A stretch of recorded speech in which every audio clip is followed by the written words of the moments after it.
god, this is huge.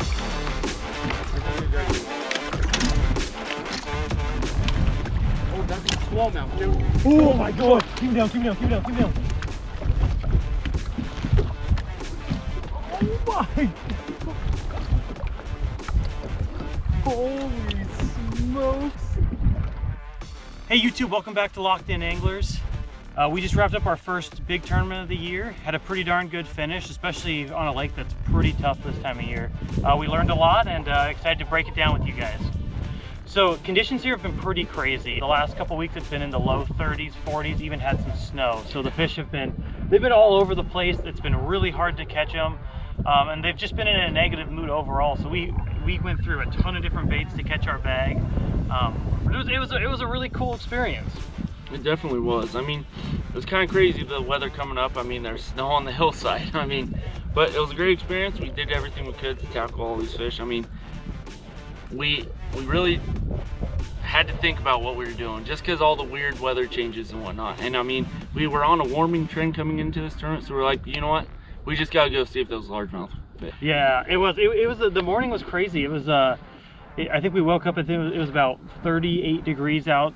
Water temps were in the mid 40s, and the first pocket we pulled up in, by the time we got to the back of it, it was in the low 50s, and we thought it was game time for largemouth, and it was tough. It was really tough. I think we spent about an hour in our first area just targeting, we did a lot of flipping, threw some reaction baits, just caught nothing. Yeah. And then kind of pulled the plug on the spot and ran up lake to an area that we know that usually has some earlier largemouth, and we smoked them. We got on a school of a mixed school. It was crazy. It was we caught largemouth, smallmouth in about 5 casts on an offshore rock pile that was just outside of a spawning area, and it was crazy. We ended up catching them on a lipless crankbait, which was not something that we usually employ this time of year. The one in particular that I threw was the Cotton Cordell. It's a super cheap lipless, but it has a ton of sound and the action is really good.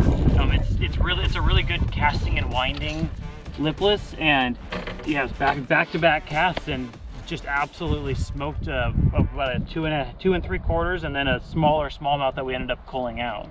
See, and I caught them on the same thing, but just a little bit different. I believe this is the Bill Lewis original rattle trap. I mean, got kind of the same sound, but the little bit difference is that this bait doesn't wobble as wide. It's a super tight wobble, and I mean, the reason why I picked this up is because the colder water, you want that tighter wobble and whatnot. And I mean, same thing. Stuck a 2.5 pound largemouth, and then a good old 1 3/4 smallmouth. I mean, this bait helped us out, that's for sure. Yeah, and over the course of the day, once we got out of the low light conditions, my lipless just wasn't really effective anymore. Definitely, this bait was, I mean, that tighter wobble was, I mean, we watched it happen. It really changed it. I mean, we caught some of our bigger smallmouth on this bait. It just had to be that tighter wobble because it got the same sound, but just this one's a little bit tighter. Exactly, and so after pulling up on that early spot, we thought the largemouth bite might be all systems go. I mean, this time of year, the tournament's usually won with a bag of green. Yeah. By the time we got to the weigh-in, there was one full limit of largemouth that was caught out of the entire field. So one thing that we did though, we went for those largemouth and we just kind of hit in our head like, hey, this isn't happening. Let's go do what we did in practice. We ran down lake to go do the same thing, but the fish shrunk. They just shrunk. They just weren't the right size for us out there. But I mean, we still stuck a couple of them. I mean, they were able to cull us up a little bit. I mean, I think we left there with all 2-pounders, I think. Yeah, we had a good game plan going into this. We talked about it during the week, and we really stuck with it. I mean, our game plan was largemouth early, especially if we had a good boat number. And once we kind of got through that low light condition, run down lake, start targeting some of our smallmouth that we found, because we had a couple areas that in practice caught the crap out of them it was on a 176 Yamamoto hula grub, on a lighter, it was a 1/2 ounce, 3/8 ounce football head, and they were schooled up. The size was great, and it was easy to catch them. Definitely. Tournament day, not so much. Tournament day, they ripped off the tails, I think 3 or 4 times. Yep. I missed probably 6 fish that are just short striking it. They just didn't really want to eat all the way. Exactly. It really sucked because we were on something good down there, but sometimes it just happens like that, you know? Yeah, and with the conditions being, it was pretty sunny. It was a warming trend. It wasn't overly windy, and this lake is it's pretty darn clear. So you really need some wind or some sort of element to create a ripple on the water to just allow those fish to feed more aggressively. And so we knew the largemouth would probably play as you trended towards the end of the day, as it kept getting warmer and warmer. But we really thought we needed to get at least a base bag of 11 to 12 pounds of smallmouth to know that we were good to go to basically hunt for largemouth for the rest of the day. And that was way harder than we thought it was going to be.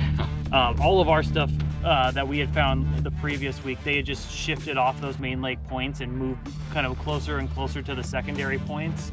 So it took us a little bit to relocate them. But then our tried and true on this lake, the jerkbait, I went down the bank and I started catching a bunch of fish on my rock crawler again, the good old on the good old red bug color. But that one right there, that one completely outfished me. The rock crawler, I think I ended up catching like one of our smaller fish in our bag on it, and then immediately you pulled it out with like a 2.6, 2.7 with the jerkbait. But I went through about 10 fish to your one, and your one helped a whole heck of a lot more. And dude, they just ate it this time, you know? So last week that we caught a few on this jerkbait, right? But they're like getting it front hook, so that's still good, right?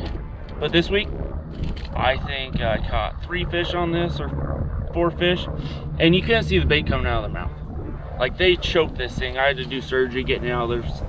But, I mean, it just worked, right? So the way I was fishing it, though, is I was really fishing it slow because these water temps are still cold, right? So I'd go pop, pop, and I'd wait 10 seconds. I know it's brutal, but that brutal wait really helped produce the bigger fish for us. So it would go pop, pop, wait 10 seconds, pop, wait 10 seconds, pop, pop, and then you just stick a good one. Then all of a sudden you're just peel and drag out and bringing in a nice 2.5 to 2 3/4 smallmouth. Yeah, no, it was crazy. I think the one that you ended up catching, his bait had been in the water for over 1.5 minutes before that fish ate, because he was working it so slowly. But it worked, and it continues to work for us every time we're out on these highland reservoirs early in the year. It's just it's a slow bite, but it just produces the quality fish. But one of the things that we always look for when we go and throw these jerkbaits are like the ledgier points. I mean, that ledgier stuff is usually what really produces fish for these jerkbaits. Yeah. I mean, and I'm throwing this on 12 pound with a 6.3 to 1, fishing it real slow. I mean, I almost wonder if I would have got a few more bites if I would have gone down to that 10 pound like we've talked about before. No, that's true, and because usually they're not as shy as they were yesterday. Oh yeah. But the weather conditions, with there being less wind, definitely that downsizing might have helped us. But you know, hindsight's 20/20. Yeah. But you hit on the right element with kind of what we were targeting for our areas. Is like, we're really looking for those ledgy areas, and if they're close to a spawning flat, especially if it's protected by like a north protected cove or just a really large spawning flat, that ledge right before it can be loaded with staging fish. And we pulled up there again in the tournament, and just like last year and the years before that, there was 20 fish on the grass, just anywhere between 10 feet in the water column all the way up to the bottom, and it was just, they were everywhere. It was crazy. Yeah, that spot just really produces, because it's literally like what you're saying. I mean, what we really had to focus on this week is spawning. Had to be near a spawning flat, either your secondary point or your first point. You had to have that spawning flat, and you have to just go find where they were located in that area, you know, because the water temps were so off. 43 degrees here, 45 here, almost 50 here, 41 down over there. I mean, the water temps were just crazy. Wild. So every cove was just a little bit different. I mean, but we really targeted the harder areas going into it, though. I mean, you had to have that hard spot with like a little grass or a little wood, something right outside, but they had access to that spawning flat, but they had a place to run, you know, because they can go up and feed on that spawning flat. You know, they're staged up waiting for something to go by in that shallow area, because shallow is a great trapping point for smallmouth to go chase their bait. You know, they trap in the shallow water because they can't go nowhere, right? No, exactly. And like, so after we caught that, after we ended up catching that 12, 13-pound bag, we went hunting for bigger fish. And that's exactly the structure we targeted. It was those, we looked for weedier areas. There's not a lot of grass on the lake right now just because the lake froze over, so a lot of the grass died. So we found some grass and just tried to find some really hard points with either just a hard sand or a rock that really married up against the grass. And those areas were, I mean, that's where we caught our biggest fish. Do you want to talk about that one? So our biggest fish came actually on the lipless, and it's really, all it really is like a rockier point, like bigger boulders right outside of weeds. And the bay is full of weeds and everything, but we found this one set of rocks just sitting on the outside of, or I guess that would be the inside of the weeds, just sitting on the inside of the weeds. And I'll just be digging this. I mean, look at the front, it's kind of grind down. I'll be digging. You all of a sudden stop digging, hit a weed, pop out, there's that fish. I mean, that's literally exactly how it went, just outside of the spawning area and whatnot. I mean, and it absolutely choked the bait. We ended up going through about 4 ounces of the live well treatment to try to get the fish to stop bleeding, and because they had swallowed it all the way down. But somehow we ended up keeping the fish alive. Swam off. It was none the wiser, that's for sure. But it was a battle to keep that fish alive. Definitely. And it carried our bag. It ended up being just under 4 pounds. Yeah. That was huge. And it was just doing stuff like we dabbled with this in practice before. But we really just found this bite.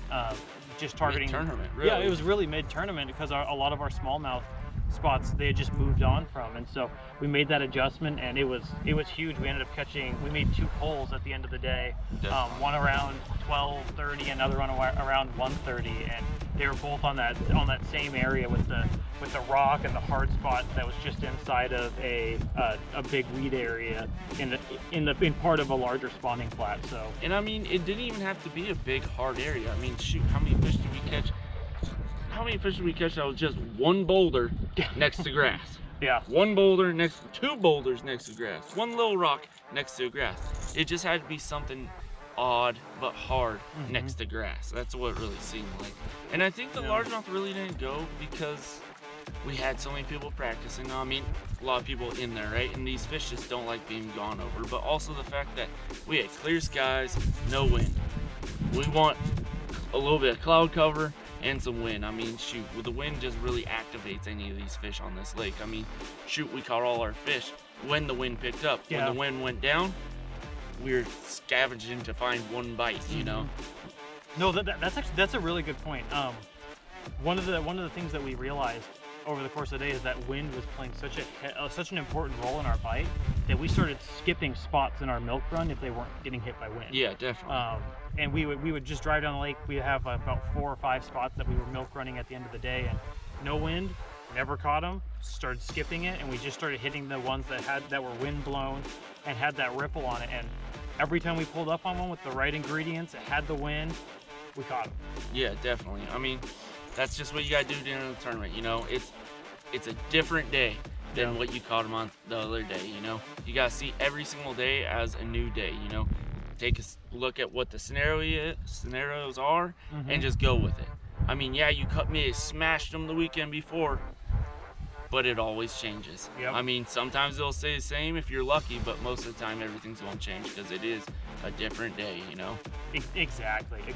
But I mean, in the end, we ended up in 12th, which was a big improvement from this tournament for us last year. We ended up in like the mid-30s, and we caught a bigger bag and just finished better in the tournament in a tougher tournament overall. So I'm really happy with how it went. We learned a ton. We're actually back out here learning some more the next day, trying to break down the lake a little bit more. So trying to figure out that one bite that we were missing, you know, trying to figure out that 1 3 to 4 pounder that we needed, we were you know. 0.1 out of cashing a check. We needed 1 more. We found a couple extra areas today, but in the end, on tournament day, it's really all about who can stay the most efficient, who can find them the fastest, and who can just stay on the right quality. And it took us a little while to find that, and we were just hoping that the right quality was a different species, but but you know, that's how it works out, and that's tournament fishing. You know, we did everything right. We broke down how our bite changed, went and found a new bite, and that's what you gotta do, guys. You just gotta think about it. Okay, our bite isn't going. Let's go redo this. Make it another day of practice. Why not, right? Exactly. No, I love that. I love that. That's really good. But that really wraps up the tournament for us. It was a fun day. Really loved bringing you guys along for it, and hope you guys learned something, because we sure as heck did. Yeah, like and subscribe, guys. Share it to some of your friends. Let everybody know. I mean, try and grow this channel so we can produce more for you guys and just make it a good time. Yeah, appreciate it. Have a good one, guys. Tight line.